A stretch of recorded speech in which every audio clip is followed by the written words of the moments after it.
All right, just so everyone knows, we are being videotaped for public knowledge. I call to order the Zoning Board of Appeals for the City of East Hampton for the month of March. Today is Thursday, March 12th, 2015. It's about 6:35, so we will hear our first applicant, which is Daniel Dacre, okay, of 247 Riverside Drive, Florence, Massachusetts, seeking a special permit and/or variance to alter a pre-existing non-conforming non-residential structure under section 11.13 and 13.1 of the East Hampton zoning ordinance. The property is owned by Lisa Fusco and located at 95 Main Street, East Hampton, and zoned downtown business. What can you tell us? How you doing? So I'm a general contractor and friends with the restaurant, and what we're trying to do is provide a solution for these guys. Basically, do you have the photo in front of you that I presented all kinds of information. Oh, good. Well, if you're looking at that photo, I have it here if you need to see it, but their hood vent system that vents all of the heat off of the restaurant equipment, when it was installed before the restaurant was in there, is vented precariously out the back of the building, and the only way to access that, there is no way to access that safely. The only way to do it currently is with scaffolding. They've basically, what we want to do is build a small platform underneath it, and it violates, I guess, the setback because it will. Well, the building is a pre-existing non-conforming structure. Right. In other words, prior to when the zoning bylaws were put in place, that building was existing. Right. And in drafting the bylaws for the city, certain criteria was set forth, and that is pre-existing of those dates. Right. And of that criteria. Right. So basically what we want to do is build a small platform underneath that, like in the drawing, and because this needs to be accessed at least 4 times a year for cleaning and maintenance and changing out the belt. As well, if for some reason there's a technical issue with this thing and it goes quickly, you know, if it's $5,000 lost revenue for these guys if they can't access it quickly. You can't get a ladder to it because 8 feet away there's a steep drop. There's no way to get a ladder to it. I've tried. It's impossible. They had a technician who brought a small pull-behind bucket truck loader, and it went down the side of the cliff. The earth there is also pretty unstable. So the only way to access that is with scaffolding. Now the problem with scaffolding is that where you have to set it up, it blocks the emergency exit for the other building that comes out down that staircase and out through that through the fence. So also it can't be set up quickly should there be an emergency. You can't do it in snow. Also, you know, they could, you know, to get somebody to call somebody to rent scaff to come down there and set it up could be a week out. As well, they could buy their own scaffolding and set it up themselves, but OSHA has rules that unless you have a special insurance, you can't climb up over 6 feet to erect scaffolding without fall protection and special insurance. So they can't even do it. Basically what's been happening is it's sort of been neglected. I know the previous restaurant was in there, didn't do a lot of their maintenance to the thing. There's no other way to vent this, to re-vent it up. So the solution is to build a simple little platform that hangs off the side of that. It doesn't affect anything below it. There's no footings, it doesn't affect the ground, it doesn't affect egress, and a technician at any point 24 hours a day could go up to the second level at that deck, put a step ladder up to the thing, get up on top of there, pop the cover off, fix the thing in a matter of minutes. Okay. So that's the situation. Is there anything else that I missed that you might need to know about? So that structure was there before the present restaurant, Correct. so it's been there a while. Right. And I didn't print off all the pictures, I did look at them, but I actually went out and looked, and it is sort of high up there. Right. So the vent that's there will be on top of this platform, basically. No, we're not changing the vent at all. No, I know, I'm but sorry. where will I couldn't visualize where this platform would be. The platform will be about 5 feet below the bottom of that, about 5 feet below the bottom of that big round vent. Okay, all right. So that a technician can stand on it. Okay, now I get it. Yeah. Now I get it. Yep, Okay. and it will be a knee brace structure, so it's out of the way. And, you know, it will obviously be designed by a structural engineer because it's a controlled construction situation. Right. And the building inspector has already approved, you know, the plan and the. Okay, so the building inspector does not approve the plan without a railing? That's up for discussion because we don't really care whether there's a railing or not. The question is more about a visual thing. If we put a permanent anchor in there for a fall arrest system, we don't need a railing. Okay. But a railing or not is sort of, if someone wants a railing, we'll put a railing in there. It was more of a, a question of. Yeah. Right. The fellow who's working, or the person who's working up there, what's gonna keep them from falling off? But, right, they're required to have fall protection if there isn't a railing. Right. You know, but the technicians have fall protection at all times, so I'll probably put a fall arrest. I mean, I'll be building the thing if it's improved. I'm gonna put an anchor in there anyway for myself while I'm building the thing. So, Okay. you know, it was a question of, originally we were looking at it like, if you put a railing up there, you'd make the railing look like the railings that are there, and now it looks like it's a hangout platform and something that's safe that somebody might try to get into, versus if it's just a railingless platform and seems a little sketchy, people will hopefully stay off of it. But again, that's I think that's a building owner responsibility. yeah, exactly. That has nothing to do with me or probably even you guys. So, but if you want a railing, let's build a railing. Yeah, they're definitely concerned because there's been issues with the thing, and it's a, you know, they're most concerned. We're most concerned with having immediate access for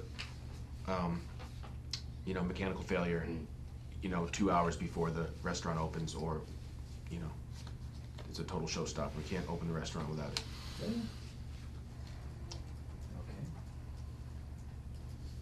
Is there anyone else who is here to speak in reference to this application? Okay. Just thought I'd ask. Well, I make a motion, we close the public hearing. Okay, motion made, A second. and a second by Tony. All right, so moved. Okay, so discussion amongst ourselves. We did receive a letter from the Board of Health Yes.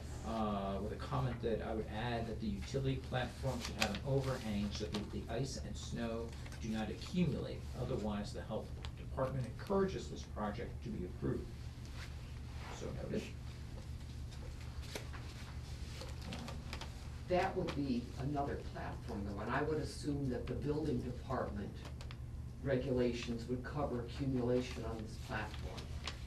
I mean, an overhang would be double this platform, and I don't really know if we want double this platform.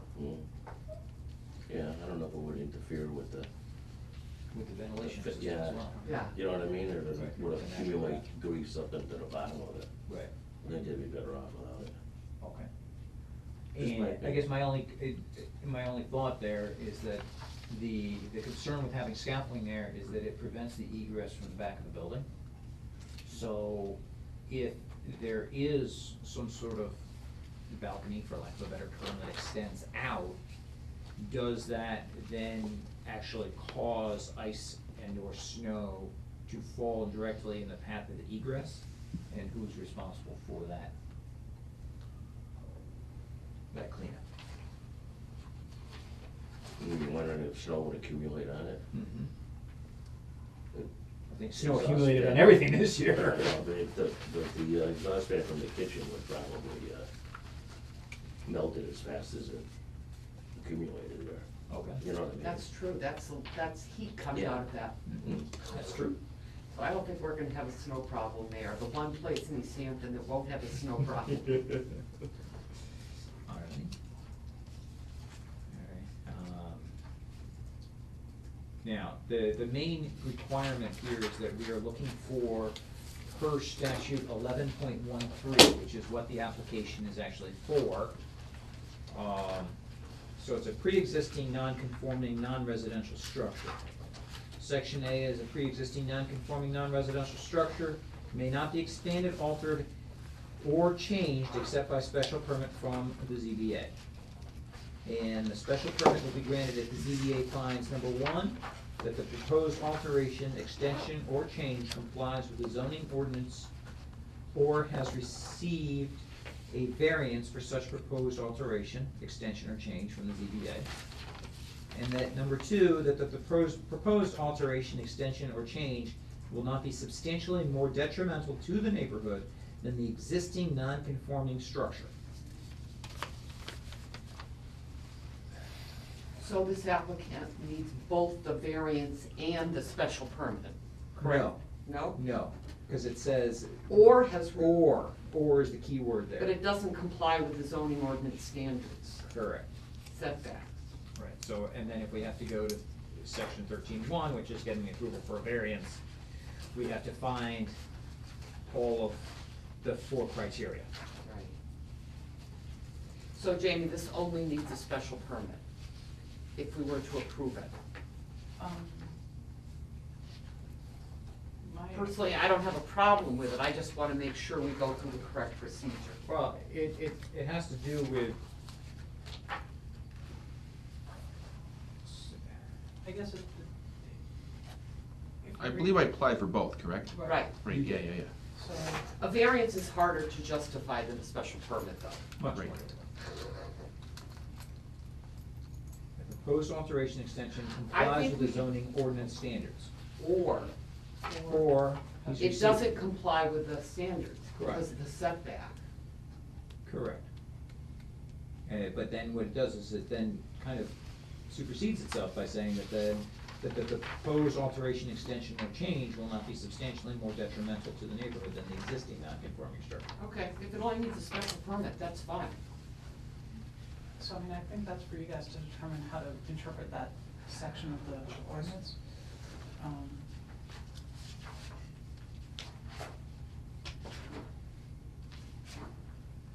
See, I read this that it has to comply with both, and I think it needs the variance, but I think we can justify a variance. Because this is clearly in respect to a particular piece of property. And there must be circumstances relating to the soil conditions, shape, or topography. This has a very steep bank Yes, it does. directly behind the building, which precludes any, Little enforcement would. enforcement, and Financial little hardship. enforcement would Right. involve substantial hardship. And I think having to put up the scaffolding 4 times a year, that's a safety issue. I think the solution of the platform is much safer, and I can't see any harm to the general good. So I would make a motion, we approve a variance and a special permit for the applicant. I think. Yeah. Okay. All right. So you've made a motion to approve a variance Variance. and a special permit. Do And we have to do those separately, Jeannie? It'd be best if you could do it 2 separate motions. We can do that. And which would you like first? Could you do variance first? Variance. Why don't we do the variance first, because then we can issue the special permit based on the variance. Right. Okay, so, I'll reiterate, I make a motion, we approve a variance for the applicant Daniel Dacre at 95 Main Street to build the platform at the back of that building with dimensions of 48 inches by 73.5 inches. And the variance is in respect to this very specific piece of property and this very specific situation because the vent is pre-existing. And this is a unique situation because there is a steep drop-off directly behind the building which make any other attempts to deal with this situation impossible. Enforcement of the precise regulations would involve substantial hardship, including not maintaining the vent, which I think would be a fire hazard. And there's no substantial detriment to the public good if this variance is granted. Okay, we have a motion on the floor, I'll second it. second. Discussion? I agree, I think this fits pretty perfectly well within the variance requirements. Okay. All in favor? Aye. Opposed? No, motion carries unanimously. So now we need to have a motion for a special permit to allow use of the variance, is that how that works? Well, because this. So now it complies with the zoning regulations. Right, and so, but it's still a non-conforming So, building, yeah, it which compli- requires a Okay. special permit to modify a non-conforming Okay. building. So can we get a special permit motion? What section? Is the Uh, pre-existing, 11? 11.13. I'm flipping too many pages here now.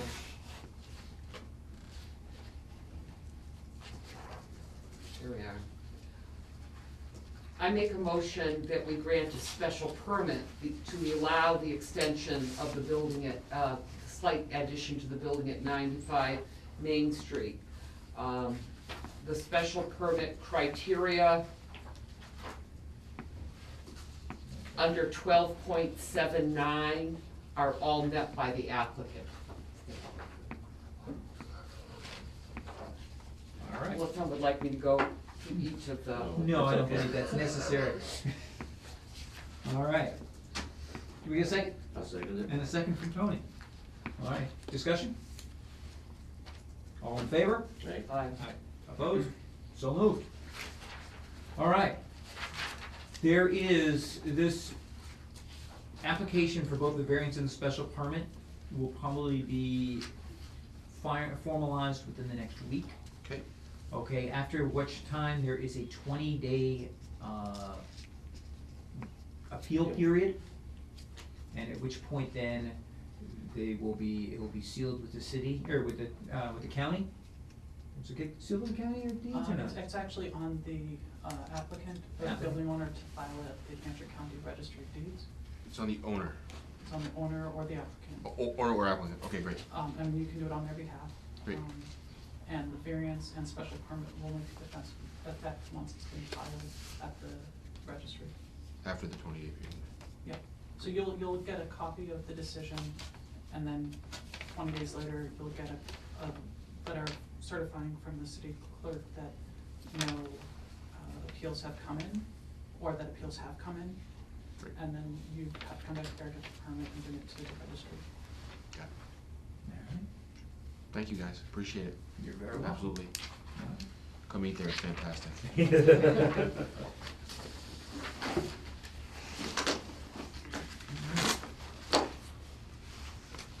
Our next order of business is a hearing from David and Manny Powers of 92 Glendale Road, Florence, Massachusetts, seeking to amend their 2013 special permit to allow additional building signage pursuant of section 10.02 subsection F and 10.04 subsection E of the East Hampton zoning ordinance. Property is located at 28 Holyoke Street in zoned R10. Hi. Hi, how are you? The original letter that I sent you didn't have anything about dimensions of the proposed signs as far as the lettering. So basically, we want to put signs on the side of the building 3 feet wide and 4 feet tall. And they would be used to advertise different promotions or services that are offered. The signs would be interchangeable and have small lighting above that would only be on during business hours. And according to the neighborhood, the permit now says the signage should comply with neighborhood business regulations and the special permit that we have. And those regulations state that total signage area should be within 36 square feet. And I'd like to point out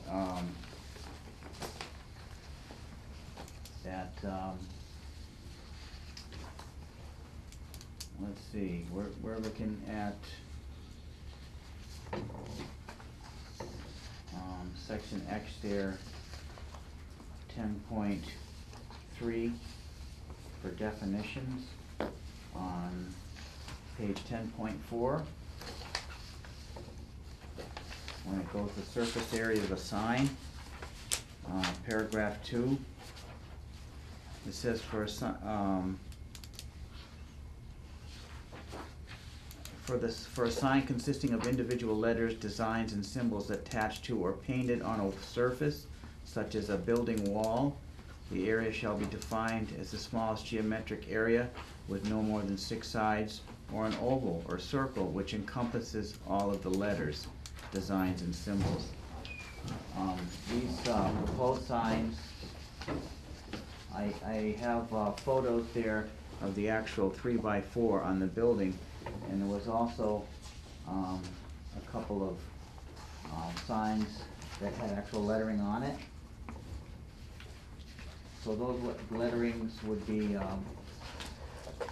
not including the background, would bring the signs down to 3 feet in by 2.5 feet. So that would bring the total square footage to 26.5. I could give you the measurements here. I did not print off a copy of, I didn't have a copy of the sign showing lettering. But I missed, No, I don't. Well, I have the white board. I brought them in and added them in. I tried to print it up on my computer, but I didn't know how to do it. I gotta add in front of it, but you can see from one side and from the other. This is one of the promotions that we would have.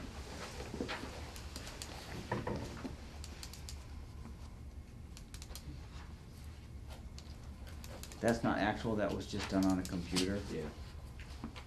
But the actual sign would be 6 inches above the lettering on the top and the bottom, and 3 inches on both sides, bringing it to 2.5 by 3 feet. And that would, and then if you measure the existing sign, which is now 1.5 feet by 12 feet, if you measure around the letters, it's less than a foot by 11.5. Can I say, I think you're interpreting the sign regulations wrong. The surface area of a sign shall be considered all lettering, wording, and accompanying designs and symbols together with the background, whether open or closed. So, on this diagram you gave us, the Right. sign would be 3x4. It's only if you painted this on the wall of your building and there was no border that you would count just the letters. The same goes, I believe, with the sign above your door, that the sign, because it's like a separate board, it's the whole board that's the sign, not the areas around the letter. Well, it See, says, that subsection 2 says for a sign consisting of individual letters, designs, and symbols attached to or painted on a surface. So this is a 3x4 sign, in my opinion. Yeah, it says surface area of a sign. Yeah. The surface area of a sign shall include all lettering, wording, an accompanying design and symbol, together with the background, whether open or closed, on which they are displayed, but not including any support framework, brace, which are incidental to to display itself. So if it was a posted sign, the posts don't count for the square footage, but once you hold up, you hold up a piece of paper, it's 8.5 by 11, it's not, the margined area. I mean, that's just the standard way for Okay. measuring a For- sign. For a freestanding sign, the area shall include the frame, if any, but shall not include the pole or other structural components unless such parts are internally illuminated or otherwise designed to constitute a display device or part of a display device. And for a sign consisting of individual letters, designs, or symbols attached to or painted on a surface, such as a building wall, the area shall be defined as the smallest geometric area with no more than 6 sides or an oval or circle which encompasses all the letters, symbols, or designs. So you take, for example, Advanced Auto Parts, where they just have their logo, but it's Advanced Auto Parts written on the side of the building. They don't have a frame, a quote-unquote picture frame that goes around their symbol. So it is the geometric area that from the top, upper, right-hand corner, or upper left-hand corner to the bottom right-hand corner, whatever extends the highest and the furthest to the left, and the lowest and the furthest to the right, that then encompasses the square footage of that sign. Okay, so what if I propose to make the sign a little bit smaller to comply with the 36 square feet? Well, my only hesitation in that is that the approval that was granted to you, looking at the Tuesday, June 24th, 2014 approval, says, after hearing from and questioning the applicant, the public the public present at the hearing, and in light of the proceedings, the board therefore decided to grant a special permit under the East Hampton zoning ordinance in accordance with the following terms and conditions. Number 4, signage to comply with the sign regulations for neighborhood business and be limited to the front facade area above the windows facing Holyoke Street.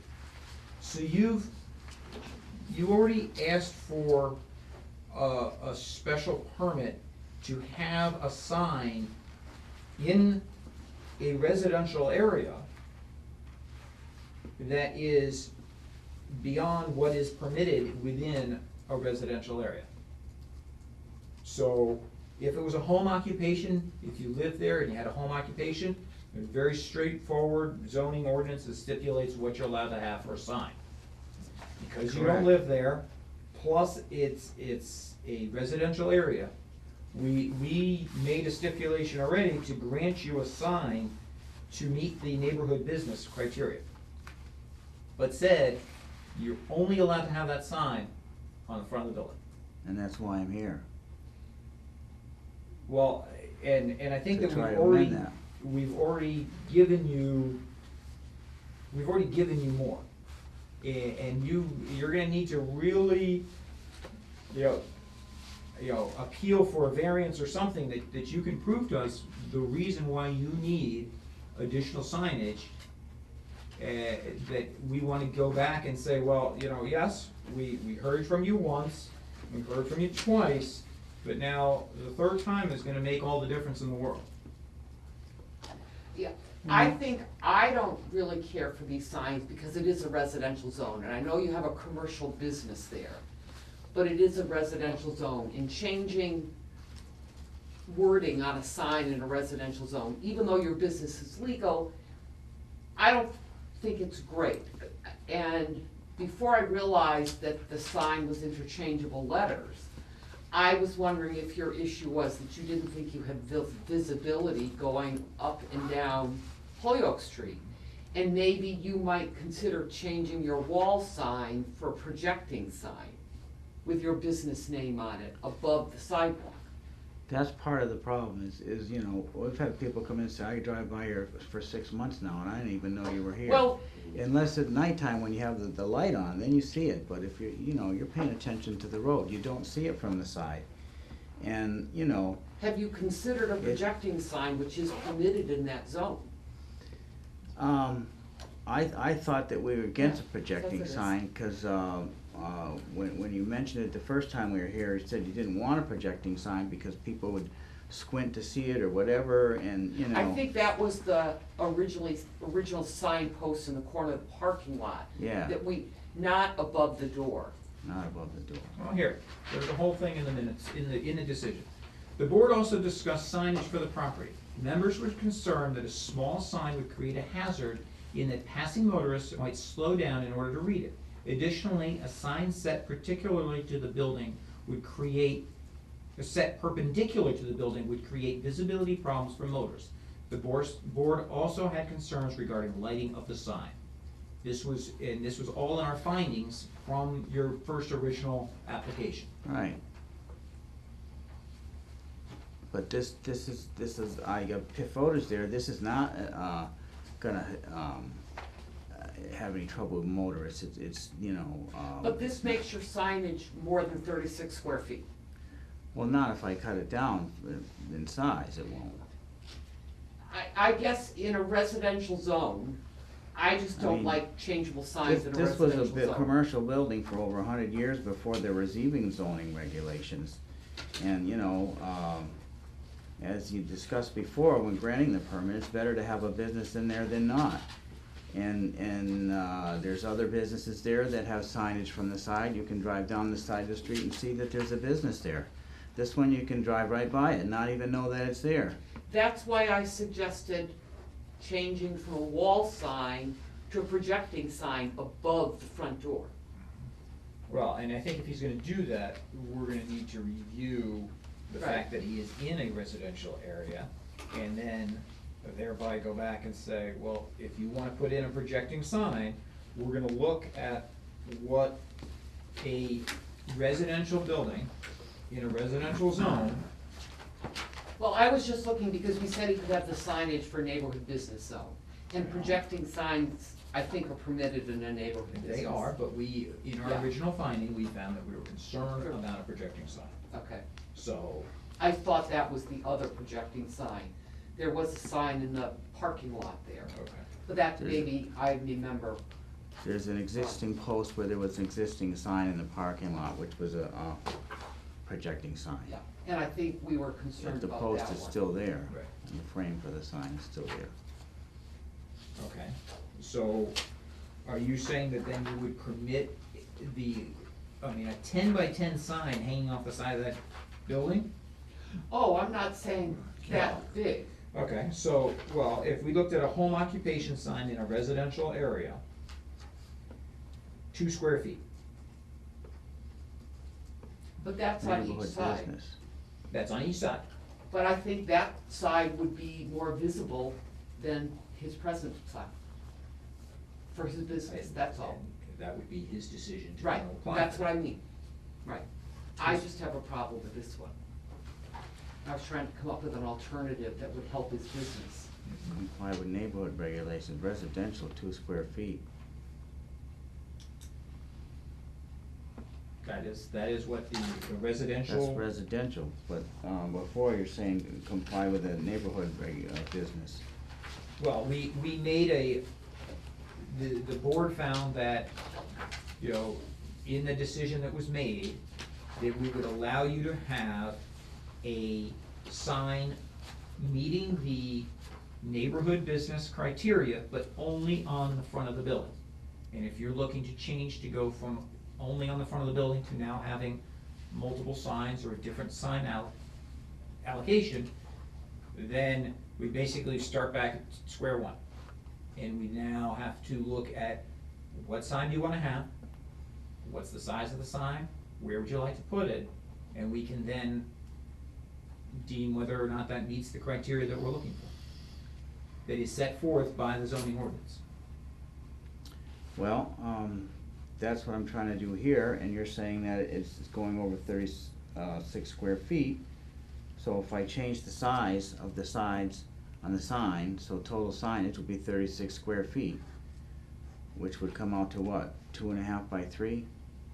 How big is the signage above your door and It's on eight your and a half, door? or it's inch and, or foot and a half by 12, so that's 18 square feet. 18 square feet, so that So leaves 6 square feet on each side to come up with 36. You have a sign on your door in the front though. Well, That's a sign. well, we could take that off, that doesn't do anything, that's a doorway that goes in, it's not really on the outside unless you're walking by, you don't see it. That was Well- just left over from the other business, we just kinda put it up there because it had the number on there. But no one actually, you can't really see that. You wanna It goes, consider when that you we drive could, by, you see it, we or you could- walk by, you see if it. you walk by, you see it. I mean, we could take that off, that's, doesn't really do anything, we just paid all that money for that, so we figured we'd put it somewhere. Maybe we should All right. Is there anyone here from the public who's interested in speaking concerning this? Can you Please. say your name I am, my name's Freddie Fedor, I live across the street at 23 Hoyoke Street. All right. And, I mean, I don't object to their project as Manny Massage and running a business there.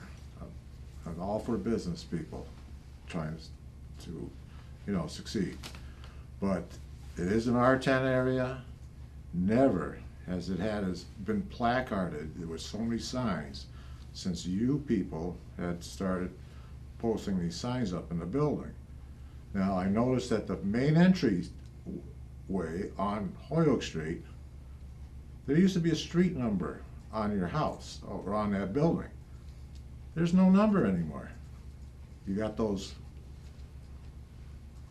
red signs that you gotta stop in the highway and, yeah, and take time to read them. That's not beneficial to your business at all. And if you did like Linda Bush said, take and invert the sign that is on, well, like a marquee sign, and make it go east-west instead of north-south, downsize it, I think it would be to your benefit and it would satisfy everybody, and you wouldn't have to be putting up more signs on other sides of the building. That's my thoughts. And it is an R10. It used to be Stitching It, and there was a computer place there and all this stuff. And the sign that was on the corner of Water Street, I think that was the club maker, had a sign there. Used to make golf clubs. It had nothing to do with your place, on the corner of Water and Hoyoke Street. And so I oppose the signage that you would like to put up, but I'm for the suggestion that Linda said about doing a 180 on that sign and make it so you can see it as you're traveling Hoyoke Street. Well, that would help certainly for people recognizing that the business is there. It doesn't do much good for promoting the different promotions that I'd like to promote, you know, we gotta get people in the door. Sir, you're not the only business on that street that's operating in a residential area, okay? Yeah. And if you're gonna compare yourself against the Union, the store across from Nini's over there with the placards on our nice mural there, that's a whole different area. You're not general business on Hoyoke Street. You're R10 with a special permit to do what you're doing there. Yeah, And that's my thoughts on it. well, I appreciate your. My place used to be a hair salon back in, what, 50s, 60s? He remembers. But regardless, I mean, it's residential first, homegrown business second. And that's what you got there, but you don't live there. You know, that makes a whole different, that turns the tables right there. Well, in we a will be sense. living there, just not now. But anyway, I'm for your business, for anybody that wants to start and struggle with a business. because I used to be a business person myself. But after a while, putting a sticker here and there, a placard here and there, it's just, what are we doing? You know, it's not gonna work that way. Linda's got the best idea. Go with Linda Bush's suggestion there, give it a try, I'm sure it would work. Do we have anyone else looking to speak concerning this? All right. Do we have a motion to close the public hearing? I'll make a motion to close the public hearing. Second? Second. All right, discussion. I can't support the signs as proposed because it is a residential neighborhood. And I think based on the application we have, I would make a motion, we deny it. Because I think we were very clear when we approved the special permit that we only wanted signs on the front of the building because it is a residential zone. However, I'll clarify it. So you do not believe that based on our original motion, he could change the orientation of his sign? Well, I do, but I don't, because if you, well, no, I've been thinking about this, okay? Because if you read it, it just said, Front of the building. the sign set perpendicular to the building could create visibility problems for motors. This was just in discussion, we talked about it, okay? And then we just said it was limited to the front facade area. Does that mean it's limited to just the face? Or does that mean that we could go perpendicular, but only on the front of the building? I would not have a problem with him going perpendicular on the front of the building. One thing I did not look in here was the maximum size of the hanging sign. They usually can't be that large. It's, according to Neighborhood Business, the maximum sign size is 18 square feet. But will we allow a hanging sign that big? That's pretty big, 9 feet out from the facade of the building. I doubt, 9 feet by 2 feet, that's, well, he can't go any further than the front of his property. that's true. It's not on the sidewalk. Okay, and, yeah. So to modify my motion, make a motion that the application be denied, but I would clarify the original approval to permit a projecting sign that complies with the neighborhood business sign regulations.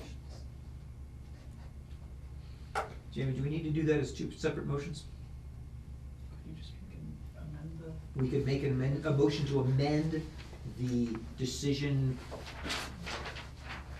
dated June 24th, 2014? See, I don't think we're Do we, or do we not, are we not amending anything? We're simply saying that we're gonna deny the current, the the current current special request. permit. But we've advised him that based on the reading of this, that he can go perpendicular to the existing, to the building. I think, and that's how I'm interpreting it, that we deny this application, but we say that in reviewing the decision dated June 24th, 2014, that the sign may be installed perpendicular to the front facade, above the windows. As an alternative to his, So essentially you're amending this permit, which was the request. no, I'm denying, No, It's just well- that the relief being granted is. maybe I should just, Well, no, because this is to include a 3x4 sign. 2 3x4 signs. Right. So we need to deny deny this. this. But Well, maybe, why don't we make a motion to deny, and I'll make a separate motion. I'll make a motion that we deny the application from David and Manny Powers to attach 2 3x4 signs to the sides of their building at 28 Holyoke Street, because it is zoned residential, and then that's not in keeping with our earlier discussion of this building or the present nature of the zone.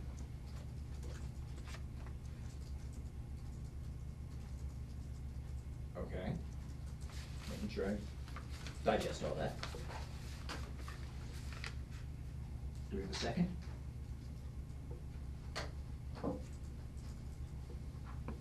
You want me to second it? You can second. I'll second it. All right. We have a second. Further discussion on this motion. So we're basically, we are voting to deny Deny his application. the application Yeah. for a 3x4, for two 3x4 signs. Well, I just have to say, the original decision definitely mentioned a concern about visibility problems for motorists. I think this current proposal would create more visibility problems because it's gonna be different, promotional things that are happening, it's a very busy street. So I don't have a problem with your proposal either, but as far as what's before us at the moment, which is this particular, this And particular This application. is simply to deny this. Yeah. And it's in a residential area, I agree, I don't think it's appropriate. Okay. So, in voting yes, it denies this application.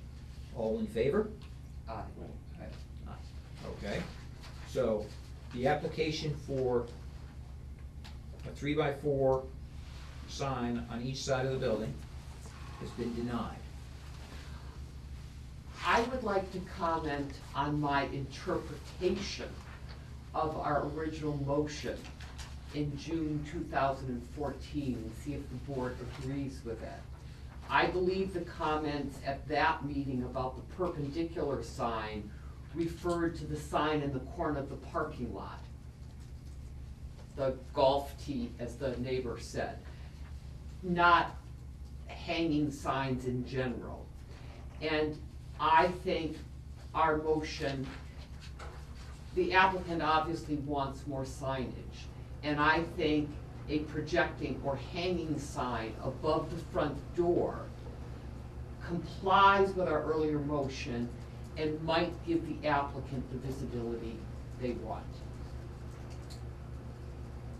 Okay.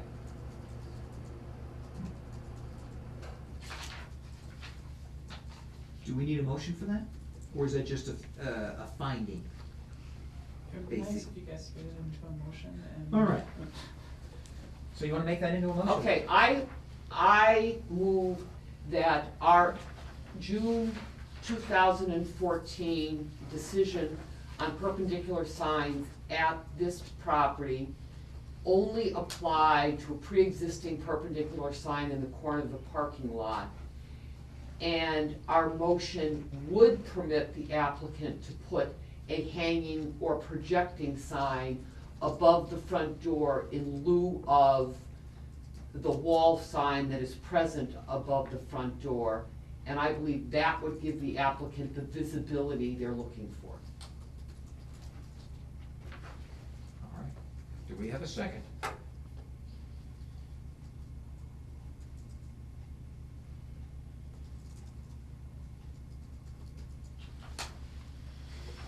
Sudden silence falls over the crowd. I don't have a problem with it, but I don't really see, I think, because I was here when we had that, hearing, and I think the issue was people driving down the Hoyle Street, gonna see the sign and slow down or look away to read the sign, and that's why they wanted it on the face of the building. So if this thing is hanging off the front of the building or it's stuck to the side of the building, I don't really see what the difference is. You know what I mean?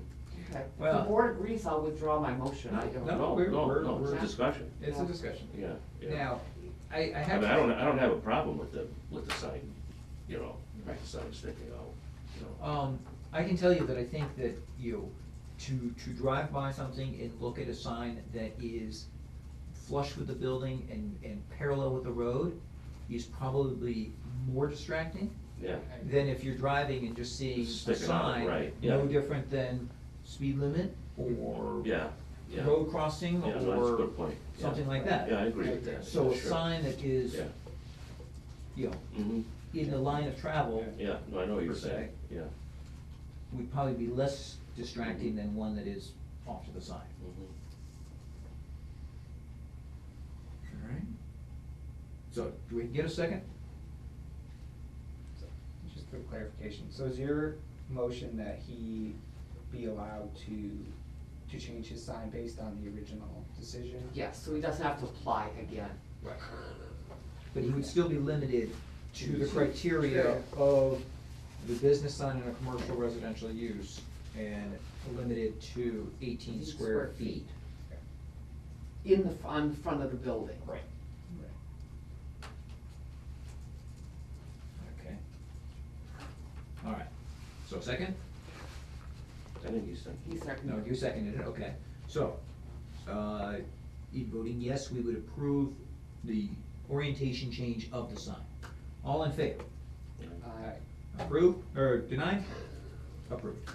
Okay. Sorry, but you're in a residential zone. All right. That brings with it limits. Thank you.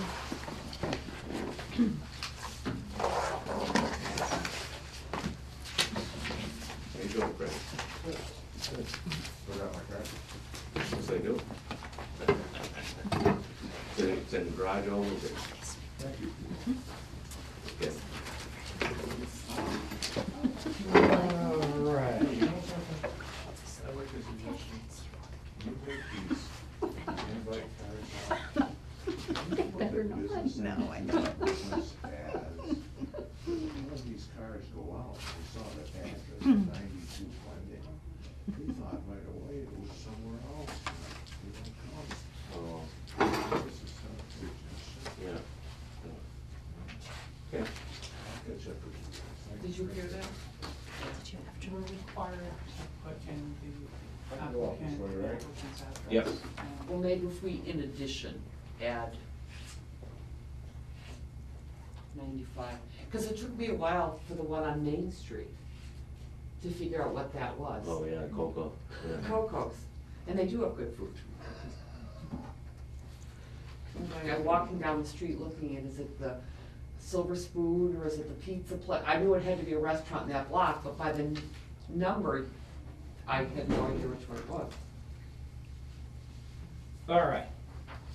Next applicant is Francis Fahey of 6 Cedarwood Avenue in East Hampton, Massachusetts, seeking a special permit for a home office home occupation under section 10.4 of the East Hampton zoning ordinance. Property is located at 6 Cedarwood Avenue in zone R10.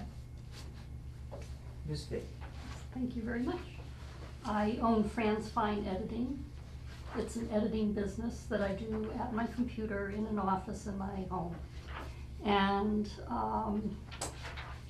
well, I guess what can I say about it? It's primarily editing. I do resumes.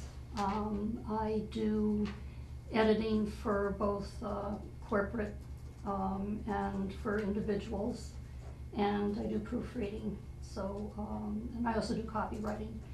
And I don't believe that running my business has any impact whatsoever on my neighborhood. You know, it's a lovely, quiet neighborhood. I know most of my neighbors. We all get along really well together.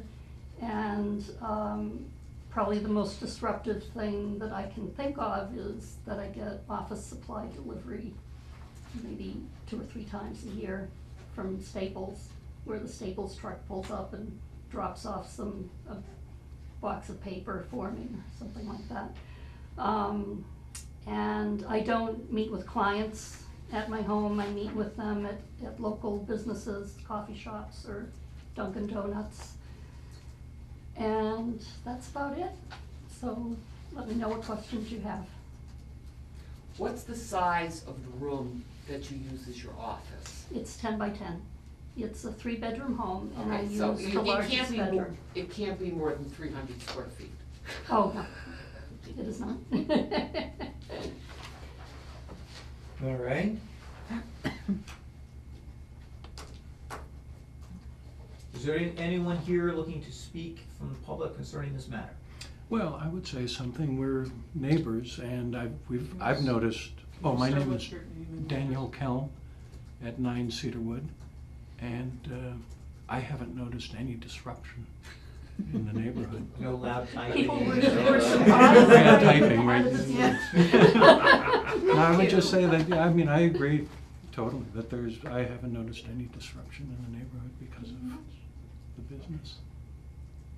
All right, just so we can make sure that we meet all the criteria concerning a home office in a residential area.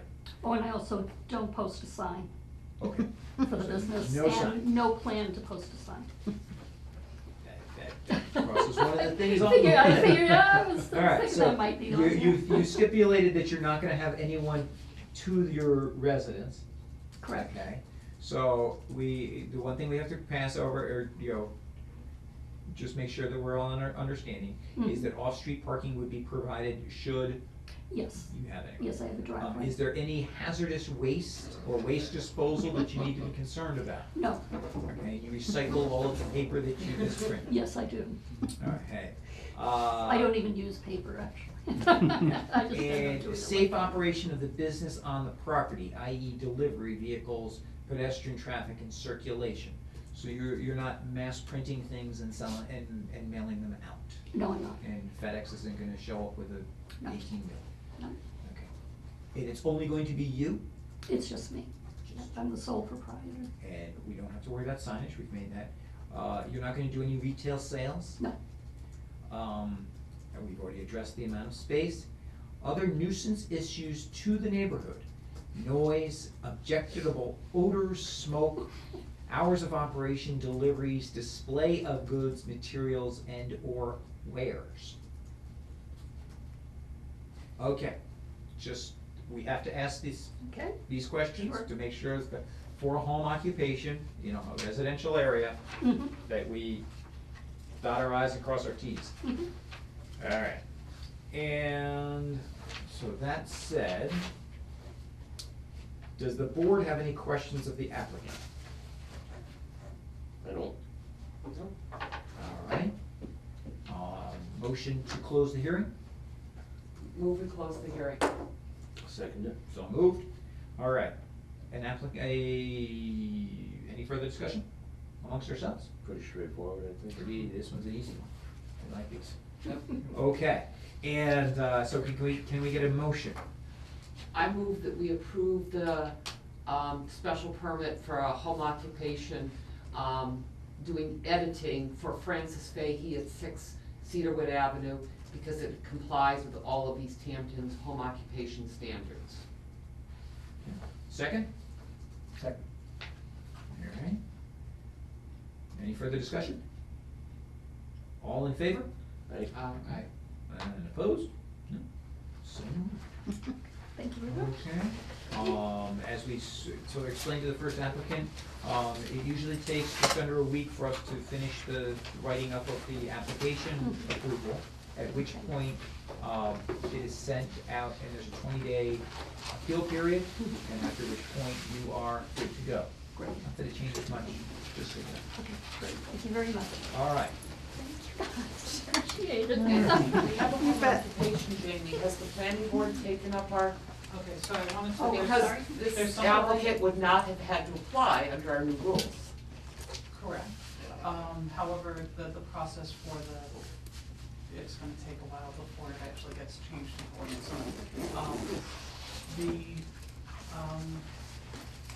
I reviewed the ordinance or I ran it by the planning director. Hold on, just a minute. You're good to go. Okay. We've got some administrative business to take care of here. Here's your hand. As I say,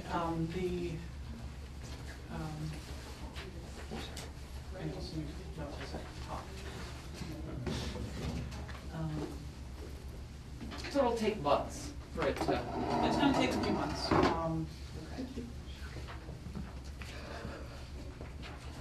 But,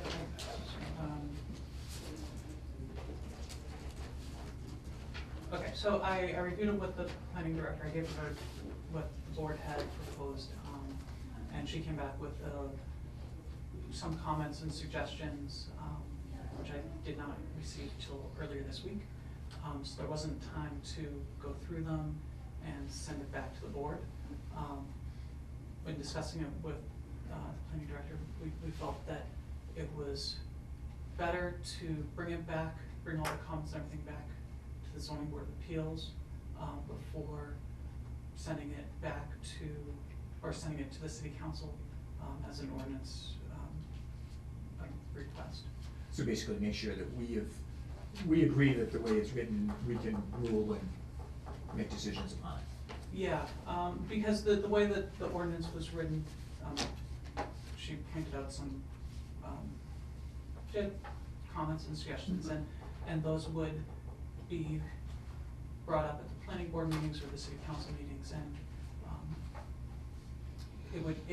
the ordinance as proposed will be changed by these other committees that have their hands in it, so it's made the most sense to bring it back and give the zoning board of appeals an opportunity to respond to those comments and suggestions before sort of being, I guess, before it's at the planning board and they do it regardless. Okay. If that makes sense. It does.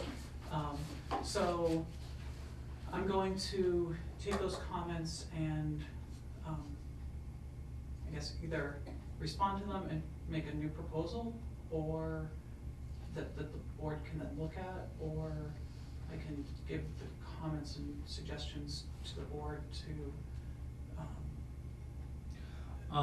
it's sort of, it's a question of how. My thought is that it would do us better to see what our original proposal was and what other boards had to say upon those proposals, rather than you going through and modifying everything and us having to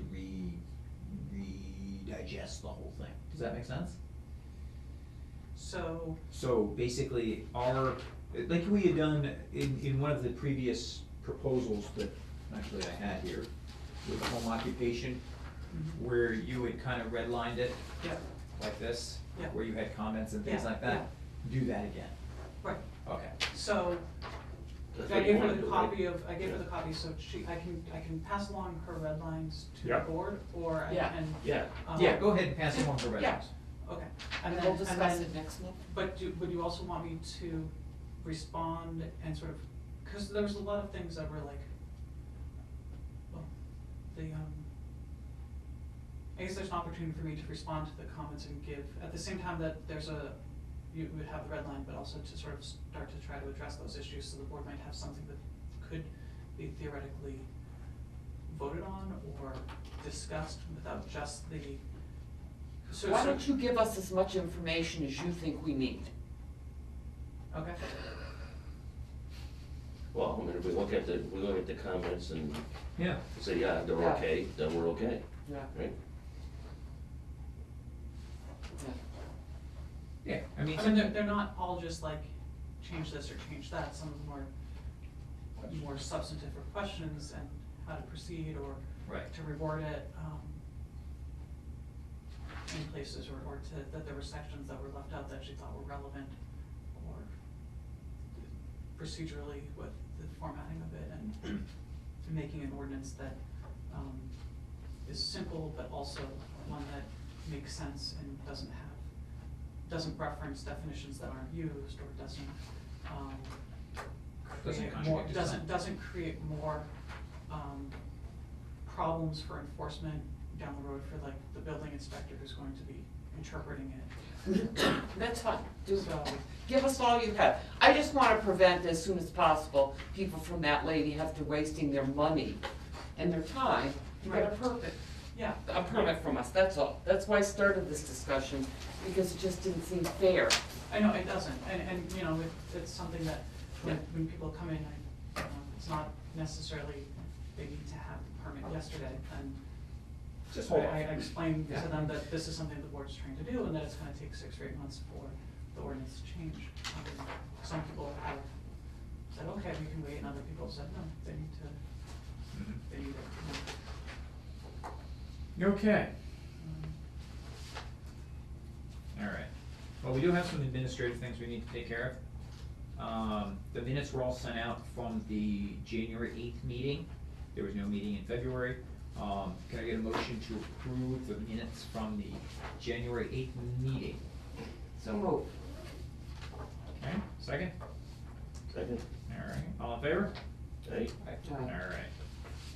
So moved. Correspondences, we have, two things. One is from a special permit decision from the planning board for the October Company at 51 Ferry Street for a property at 39 O'Neill Street for a 35,000 square foot addition. Is that right? Mhm. Okay. So here is the decision, if anyone cares to read it. Okay. And the second one is, we have an application which was already heard. Because this was for the March 10th meeting. You know, that, maybe it was in the box from the Let us know. February meeting, and Okay, so there was an application for 84 Cottage Street for off the map tattoos, which has now already been heard by the planning board. So, that one's kind of passé as well. but if you have any comments, it can still be relayed. So, No. if anyone cares for some light reading. Okay. Is there anything else from city officials or other related business? Nothing else? Okay. Our next meeting is currently scheduled for Thursday, April 9th at 6:30 PM. And the submission deadline is Thursday, March 19th, which is a week away, at noon. And should any applications be received by that point, we will have a meeting. Are there any applications currently received? There's nothing current for the upcoming, however, we do expect to get a request from Valley CDC for modifications to the Parsons Village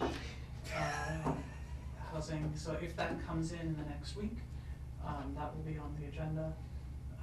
It would be a determination of substantial change or not. The board's done this a couple times with the Treehouse. treehouse.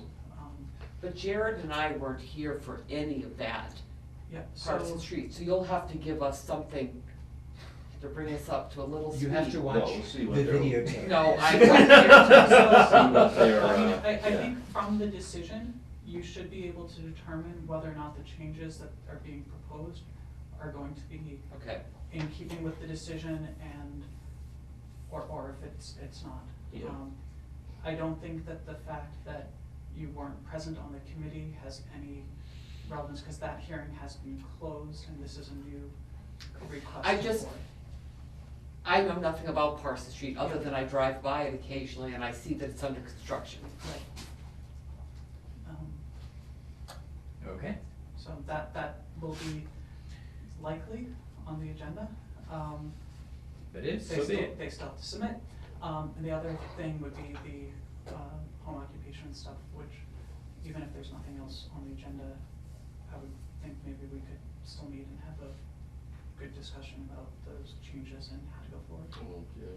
Yeah, that meeting we had a couple of months ago. That was what we did That mostly was- in That was January. That was a very good, productive meeting. Yeah. So, okay, so we will plan on being here on Thursday, April 9th at 6:30. Okay, can we get a motion, anything else anyone needs to cover? Motion for adjournment? I'll make a motion to adjourn. All right, so moved. Second.